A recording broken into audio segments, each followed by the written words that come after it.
Shalom, perkenalkan nama saya Fanti Amatan. Shalom, perkenalkan nama saya Diki Ditamono. Di sini kami akan mempresentasikan hasil kerja kami tentang perkembangan abad dari Yerusalem sampai ke Roma. Di sini kami ambil dalam materi sejarah seperti apa gereja pada abad pertengahan. Gereja pada abad pertengahan terbagi menjadi dua bagian.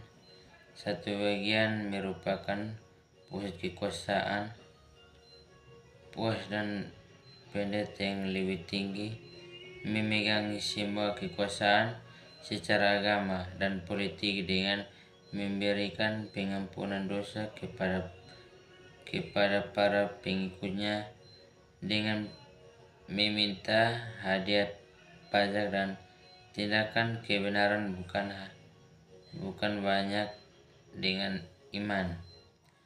Namun bagaimana kedua gereja adalah banyak gereja yang dikelola oleh pendeta birawan dan birawati yang rendah hati. Mereka ada untuk siapa saja yang membutuhkan bantuan terkait hak asasi manusia yang berdasarkan seperti makanan, air, tempat tinggal, dan konseling. Mereka juga bertanggung jawab untuk melestarikan teks-teks kuno, seni dan barang-barang berharga seperti relik suci dan emas. Apa yang dilakukan gereja abad pertengahan? Gereja merupakan tempat bimbingan rohani dan berfungsi sebagai pemberitaan bagi umat Kristen. Pada abad pertengahan, seorang pendeta menjalankan gereja dan di bawahnya terdapat para birawan dan birawati yang mengurus kesejahteraan gereja oleh orang-orang yang membutuhkan layanan. Pendeta yang lebih tinggi terdiri dari paus yang merupakan kepala gereja dan di bawahnya terdapat para kardinal, uskup agung, dan uskup paus, dan para uskupnya merupakan tokoh politik yang penting yang mempengaruhi keputusan raja, ratu, dan penguasa yang bertanggung jawab atas provinsi gereja. Gereja menyediakan makanan, tempat tinggal, dan konseling rohani bagi orang-orang yang membutuhkan. Sejarah gereja abad pertengahan.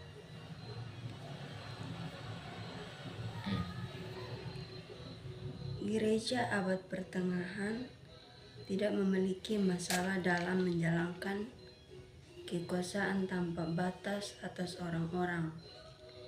Gereja mengatur dan menentukan kehidupan setiap individu, sejak lahir hingga meninggal, dan bahkan dalam pemikiran tentang kehidupan setelah kematian. Gereja memegang kendali penuh. Hingga pertengahan abad keempat Masehi, Roma menguasai wilayah yang sekarang disebut Prancis, Swiss, dan Belgia.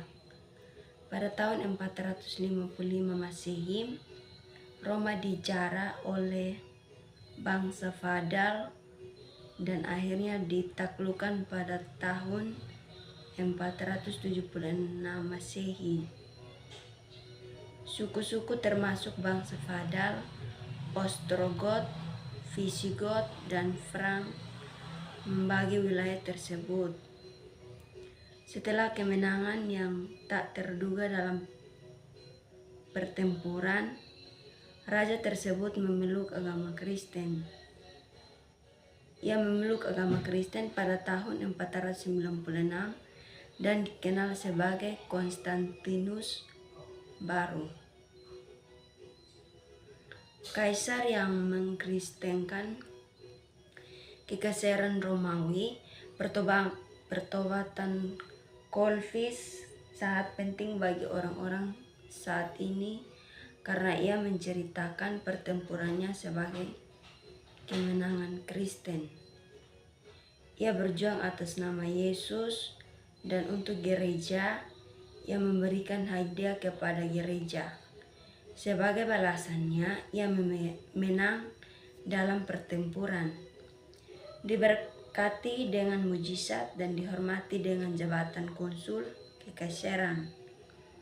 Ia mempercayai pendeta gereja memberi mereka uang dan mendengarkan nasihat mereka.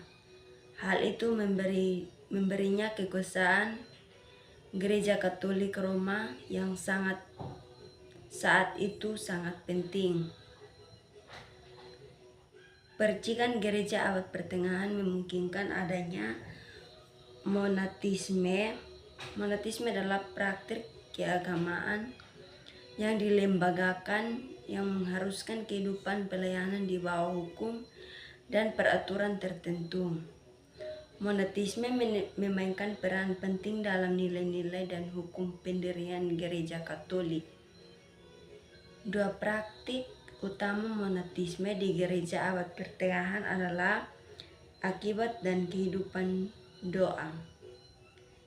Peran pendeta termasuk pendeta birawan dan uskup direktur atau diisi secara sekuler sukarela oleh mereka yang ingin mendedikasikan hidup mereka kepada Tuhan. Banyak keluarga, terutama keluarga kaya, seringkali mempersiapkan salah satu anak mereka, biasanya seorang putra, untuk bergabung dengan gereja. Mereka yang tidak memiliki keterampilan atau keahlian yang lain atau melarikan diri dari pertengkaran masa lalu juga bergabung dengan gereja. Merupakan suatu kehormatan untuk memiliki anggota kekeluargaan menjadi hamba Tuhan, terutama jika mereka berpendidikan tinggi dan mendaki hierarki gereja. Semakin tinggi mereka mendaki, semakin kuat mereka dan keluarga mereka jadinya. Pada akhir periode Romawi dan awal abad pertengahan, juru tulis profesional yang bertugas mendokumentasikan budaya dan sejarah beralih dari sekuler menjadi monatasik. Juru tulis melanjutkan pekerjaan mereka, tetapi mereka tidak dapat membanggakan keahlian mereka karena mereka sangat berada di bawah aturan monastik. Banyak teks kuno termasuk kitab Kles ada saat ini karena juru tulis dan tugas mereka terhadap gereja. Sekian dan terima kasih.